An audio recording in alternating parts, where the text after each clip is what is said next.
Bismillahirrahmanirrahim. Assalamualaikum warahmatullahi wabarakatuh.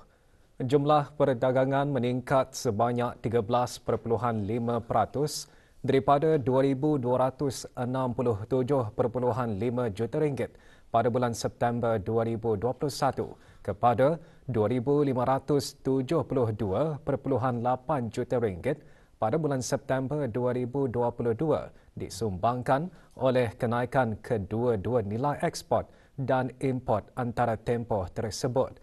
Jabatan Perancangan Ekonomi dan Statistik JPES, Kementerian Keuangan dan Ekonomi memaklumkan berbanding bulan Ogos 2022, jumlah perdagangan menurun sebanyak 7.2% disebabkan oleh penurunan jumlah ekspor dan import terutamanya bahan api galian.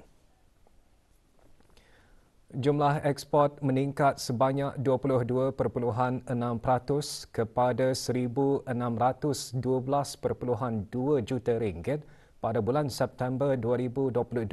Ini terutamanya disebabkan oleh peningkatan ekspor bahan api galian dalam tempoh yang sama. Peningkatan ekspor bahan api galian didorong oleh peningkatan nilai ekspor minyak mentah, gas asli cecair LNG dan produk petroleum. Peningkatan ekspor minyak mentah terutamanya disebabkan oleh peningkatan harga purata pada bulan September 2022, manakala peningkatan ekspor gas asli cecair disebabkan oleh kenaikan jumlah isi padu dan harga ekspor. Bagi ekspor produk petroleum telah mencatatkan peningkatan dengan komoditi utama adalah bahan api diesel otomotif. Dari segi komoditi ekspor, bahan api galian merupakan penyumbang utama kepada ekspor negara Brunei Darussalam, iaitu 85.1%, diikuti dengan bahan kimia dan jentera dan kelengkapan pengangkutan. Pasaran ekspor utama pada bulan September 2022 adalah Australia dengan 22.2%, diikuti oleh Jepun dan Singapura. Komoditi ekspor terbesar ke negara Australia, Jepun dan Singapura adalah bahan api galian. Jumlah nilai import meningkat kepada 960.6 juta ringgit pada bulan September 2022, terutamanya disebabkan oleh peningkatan import bahan api galian sebagai import pengeluaran bagi industri petrokimia hiliran.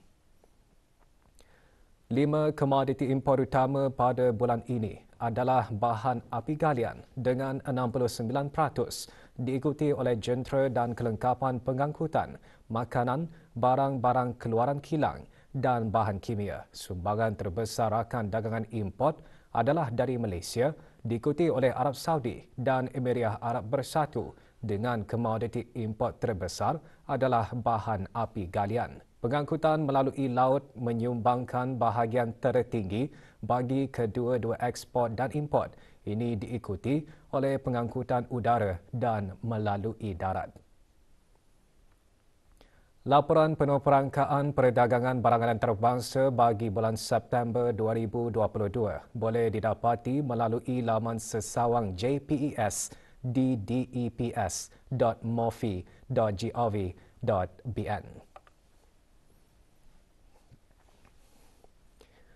Prestasi jualan runcit pada suku tahun ketiga 2022 menunjukkan peningkatan tahun ke tahun sebanyak 4.8% dengan anggaran nilai meningkat daripada 407.4 juta kepada 427 juta. Jabatan Perancangan Ekonomi dan Statistik Kementerian Keuangan dan Ekonomi dalam siaran medianya mengenai indeks jualan runcit dan indeks perkhidmatan makanan dan minuman menyatakan dari segi volume jualan, pertumbuhan positif juga dicatatkan sebanyak 2.4% tahun ke tahun. Peningkatan jualan runcit didorong terutamanya oleh peningkatan jualan tekstil, pakaian dan kasut, diikuti peningkatan jualan perkakasan, cat dan kaca di kedai, jualan di stesen minyak, termasuk jualan jam tangan dan barang kemas. Peningkatan disebabkan oleh kenaikan permintaan domestik selaras pengurangan langkah-langkah pengawalan berikutan tamatnya fasa awal endemik COVID-19 berbanding suku tahun ketiga tahun sebelumnya. Di samping itu, volume jualan bagi aktiviti-aktiviti runcit juga mencatatkan peningkatan. Berbanding suku tahun kedua 2022, jualan runcit pada suku tahun ketiga 2022 menurun sebanyak 8.8%. Bagi perkhidmatan makanan dan minuman pula meningkat 30.1% berbanding suku tahun ketiga 2021 dengan anggaran hasil jualan meningkat dari 81.1 juta kepada 105.5 juta. Dari segi volume jualan aktiviti makanan dan minuman mencatatkan pertumbuhan positif sebanyak 26% tahun ke tahun. Peningkatan disebabkan oleh pertumbuhan pada hasil jualan restoran, jualan kedai makanan segera, aktiviti perkhidmatan catering dan aktiviti penyajian minuman. Ketiadaan had kapasiti yang bermula sejak awal bulan Jun 2022 juga telah menyumbang kepada peningkatan tersebut.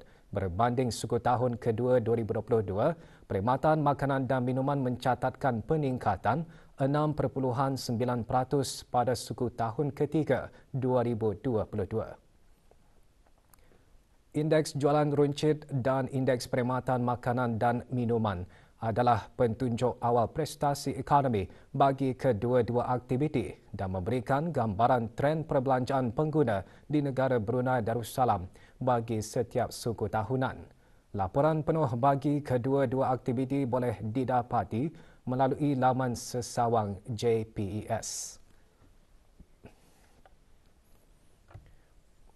Tiada perubahan tarif elektrik bagi pengguna-pengguna yang sudah menukar meter prabayar ke meter pintar melalui projek Sistem Meter Pintar Bergabung USMS. Menurut Jabatan Perkhidmatan Elektrik, jika meter prabayar masih berbaki, baki tersebut akan dipindahkan ke meter pintar dalam tempoh 3 hari selepas penggantian dibuat. Laporannya bersama Rosimah Sulaiman. Projek USMS merupakan usaha kerajaan ke arah mendukung aspirasi Pelan Strategik Negara untuk menjadi sebuah negara pintar melalui transformasi pengurusan dan operasi bagi mencapai kecekapan dan keberkesanan perkhidmatan untuk orang ramai. Penggantian ke meter pintar adalah percuma kecuali bagi permohonan pemasangan meter baharu. Pihak jabatan ingin menyeru orang ramai untuk memberikan kerjasama kepada pihak DST Network Sendirian Berhad dalam melecinkan lagi pelaksanaan program penukaran meter elektrik kepada meter pintar. Pihak jabatan ingin mengingatkan orang ramai bahawa mengganggu meter ataupun melencong pendawaian adalah salah satu kesalahan di bawah Akta Elektrik Penggal 71. Di mana jika sabit kesalahan akan dikenakan denda tidak melebihi RM50,000 atau penjara tidak melebihi 3 tahun atau kedua-duanya sekali. Sementara itu, bermula Januari tahun ini, syarikat Brakas Power Company Sendirian Berhad BPC akan memulakan pemasangan meter pintar bagi para pelanggannya. Pelanggan-pelanggan elektrik prabayar syarikat BPC termasuklah ke semua kediaman di Armada Housing di kawasan Tunku dan Rimba dan Judong Park Housing serta gerai-gerai makan di Judong Park Food Court. Pelanggan-pelanggan pasca bayar bagi syarikat BPC termasuklah beban-beban strategik, bangunan-bangunan Kementerian Kerajaan dan hospital di daerah Brunei Muara. Para pelanggan BPC yang berhasrat untuk menukar meter mereka bolehlah menghubungi 239 3358 bagi temujanji pemasangan. Laporan Rosimah Sulaiman untuk Berita RTB. 50 anak yatim terpilih menerima sumbangan berbentuk keperluan persekolahan semasa Majlis Sumbangan Didik Kasih kembali ke sekolah anak-anak yatim Rancangan Perumahan Negara Pancur Mengkubau. Majlis diadakan di Dewan Sekolah Datuk Muhammad Yassin RPN Mentiri. Penyampaian disempurnakan oleh Pengiran Haji Ismail bin Pengiran Haji Ibrahim, pemangku penghulu Mukim Mentiri. Dianjurkan oleh kumpulan Ikhwanul Mahabbah, sumbangan merupakan dari para penduduk dalam dan luar kampung serta syarikat-syarikat swasta dan NGO.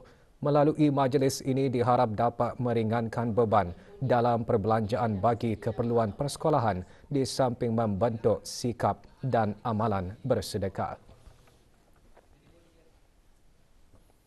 Pergerakan pengakap di negara Brunei Darussalam mengadakan sambutan 90 tahun Pergerakan Pengakap dengan majlis doa kesyukuran. Majlis berlangsung di Masjid Ar-Rahim, Kampung Bukit Banggal, daerah Tutong.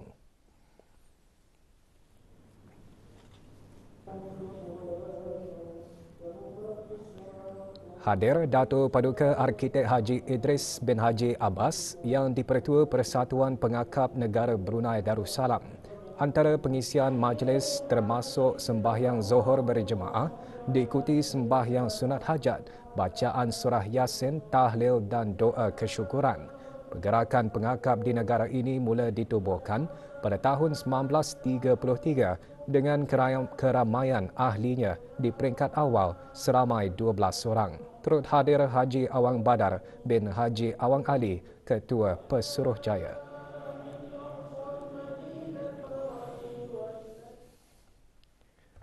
Penggal pertama musim persekolahan akan bermula esok. Meskipun sibuk menyediakan barang keperluan sekolah, namun hujung minggu masih dimanfaatkan oleh para ibu bapa dan penjaga untuk meluangkan masa bersama anak-anak. Dalam tinjauan kru RTB semasa program Bandarku Ceria kemarin, para ibu bapa dan penjaga meluangkan masa bersama anak-anak mereka dengan melakukan aktiviti-aktiviti riadah.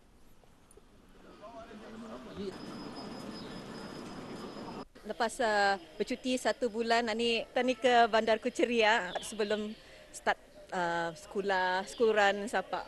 Buat anak happy dulu sebelum buka sekolah, ambil masa untuk spend time sama family. Antara yang mendapat perhatian anak-anak di Bandarku Ceria, permainan buih, bersiar-siar dan meluangkan masa bersama keluarga adalah peluang untuk merehatkan minda sebelum kembali bersekolah. It was really worth it going here. It's a really good time spending time with my family. Sama keluarga, suka main bubble. Saya suka luang masa sama keluarga, mau bermain sama adik-adik. Expo One Fiesta yang sedang berlangsung di Pusat Persidangan Antarabangsa Brakas memberi peluang kepada usahawan tempatan untuk memperkenalkan perniagaan dan keluaran produk masing-masing.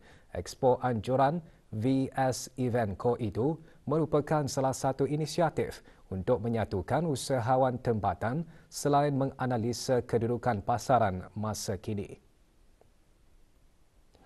Expo One Fiesta yang juga disokong oleh Print Hub dan Dayang Event Management and Services ini disertai oleh 15 usahawan. Antara perkhidmatan yang ditawarkan termasuk perkhidmatan consignment yang memberi peluang kepada para usahawan memulakan perniagaan secara kecil-kecilan di samping membuka peluang kepada para belia untuk belajar bidang keusahawanan. Expo yang berakhir kemarin diharap akan memupuk semangat para peserta dalam meneruskan usaha dalam perniagaan mereka. Status harian norma baharu COVID-19. Satu kes berada dalam kategori 4 iaitu memerlukan bantuan oksigen dan di bawah pemantauan rapi. Kementerian Kesihatan memaklumkan 206 kes dilaporkan sembuh. Jumlah keseluruhan pemberian 2 dos vaksin COVID-19 bagi kanak-kanak berumur 5 hingga 11 tahun, 87.4%. Bagi remaja berumur 12 hingga 17 tahun yang mendapat 3 dos vaksin, 62.5%. Dan liputan bagi rakyat dan penduduk negara ini yang mendapatkan 3 dos vaksin, 79%. Seni mukun kini semakin mendapat tempat dalam masyarakat, namun tidak semua orang tahu apa itu seni mukun. Beberapa inisiatif telah diambil bagi memelihara tradisi seni mukun. Salah satunya ialah memperkenalkan seni tradisi tersebut dalam kalangan remaja. Untuk merealisasikannya, Kelab Budaya Mukun Selendang Sutra Brunei mengadakan aktiviti berterusan ke arah mencungkil minat terhadap tradisi tersebut yang semakin berkurangan selain memastikan kemahiran seni ini diwarisi. Ini kerana bermukun memerlukan daya kreatif dalam berpantun dan bermain alat yang digunakan. Kami mengumpulkan beberapa kanak-kanak ataupun yang remaja berumur 15 tahun ke bawah daripada sekolah dan kami telah membuat satu pertandingan kecil-kecilan pada masa itu dan alhamdulillah dan tertubuhnya juga juragan muda ini daripada kalangan kawan-kawan mereka. Juragan muda ini pernah mengikuti beberapa pertandingan di luar negeri seperti di Sarawak, di Mukah, di Miri, di Bintulu, Bekenu dan juga di Kuching dan beberapa persembahan di luar negeri. Produk kraftangan berasaskan bahan semula jadi perlu dimartabatkan agar tidak pupus ditelan zaman. Di daerah Temburong, seni kraftangan anyaman masih giat diusahakan terutama oleh ahli-ahli Biro Wanita Majlis Perundingan Kampung. Dayang Siti Mariam binti Abdullah, ahli Biro Wanita Majlis Perundingan Kampung Lepong Baru, sangat aktif membuat anyaman daripada rotan. Mula belajar menganyam menggunakan rotan sejak 14 tahun lalu dan kini berjaya menghasilkan pelbagai jenis dan bentuk anyaman, antaranya bakul, pasu bunga dan yang paling mendapat perhatian adalah keychain berbentuk sumboi-sumboi. Walaupun anyaman tersebut jauh lebih sukar berbanding anyaman plastik, namun ia masih menjadi pilihan lantaran keunikannya yang tersendiri. Anyaman rotan mengambil masa 5 ke 7 hari untuk disiapkan bergantung kepada jenis, saiz dan bentuk yang dihasilkan. Belajar start dari 2009. Yang mengajar nganyam ni ada orang mengajar pulang sendiri. Yang kalau yang anak muda sekarang kan belajar boleh, tidak ada masalah mengajar. Kalau kan mengajar bagi tahu saja pun boleh juga. Biasa aku berjual kalau ada orang dari macam orang dari daerah suruh berjual arah spo baru aku berjual. Kalau macam ya ada bangar, ada bandal. Kadang ada orang kampung macam ada orang melawat, orang memanggil aku berjual. Di sanalah spokannya yang selalu aku berjual spokan barang-barangku ni. Rajin menolong ibu menanam bunga semasa zaman kanak-kanak dan mempunyai bakat kreativiti bunga hiasan telah membuktikan seorang pengusaha tempatan mampu bergiat dalam perniagaan floris. Semakin yakin apabila peluang untuk memiliki sebuah kedai bunga sudah berada di hadapan mata, tatkala seorang teman mempelawanya untuk mengambil alih sebuah kedai bunga yang telah bertapak sejak tahun 1998. Sejak 3 tahun lalu, Flower Journal diusahakan oleh Dayang Hajah Nurul Akmar binti Haji Muhammad Jaafar yang juga seorang wanita yang bekerjaya. Baginya, Flower Journal lebih daripada sekadar menjual bunga segar dan bunga buatan yang diinspirasikan dari kedua-dua ibu bapanya. Uniknya, kedai ini juga menjadi one-stop shop hasil kolaborasi dengan pelbagai pengusaha tempatan. Kami banyak kolaborasi dengan semua small businesses yang lain. So for example macam The Story Shop, Timeless Bloom, Sean Box, Jenny M apa. So kami membawa their respective products untuk kami combine dengan produk kami supaya ianya menjadi satu kelainan dari kedai-kedai bunga yang lain lah. Sudah menjadi asam garam berniaga, cabaran pasti ada terutama ketika wabak COVID-19 melanda. Dan sehingga kini harga bunga-bungaan baik segar dan bunga buatan juga turut mendadak naik. I know Melayu jarang menceburkan diri business especially bunga ni because risikonya banyak and then supplies bukan dari lokal apa. But alhamdulillah dengan support yang ada dari customers and then our friends juga banyak memberi sokongan dan dokongan juga supaya bisnes ini dapat dimajukan lagi. Sebagai perusahaan yang semakin berkembang, Flower Journal terus berusaha untuk menjadi perniagaan yang kian dikenali oleh orang ramai. I found out about this from Instagram. For last minute, I just ordered this like 30 minutes ago, and they made it in 30 minutes. Sukan saingan bola sepak AFF Mitsubishi Electric Cup MX 2022 diteruskan lagi malam ini dengan 2 perlawanan kumpulan A. Thailand bakal melayani kunjungan Kemboja di Stadium Thammasat Bangkok dan di Stadium Rizal Memorial Manila, pasukan tuan rumah Filipina menerima kunjungan Indonesia.